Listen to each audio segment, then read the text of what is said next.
levantou para Arthur, boa bola, bela matada, vai para cima, Ignácio Fernandes na marcação, já deixou para trás o uruguaio, vai pintar o segundo, bateu cruzado, é gol!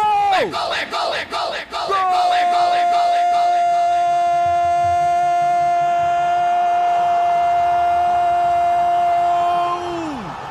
Do São Paulo! Tricolor paulista, amado clube brasileiro. Gol contra!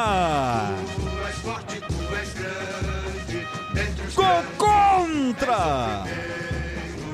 Na descida do Arthur pela direita, ele entorta Ignácio Fernandes.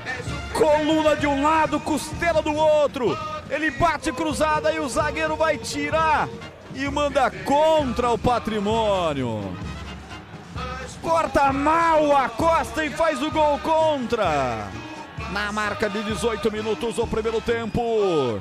Gol contra e o São Paulo não quer nem saber. Numa bela jogada de Arthur, o jogo é dele, o craque do jogo até aqui. Um gol e uma assistência para o Acosta fazer contra. Como é que eu faço agora? A Costa não perdoa? A Costa é fatal, é letal? Não, é perna de pau.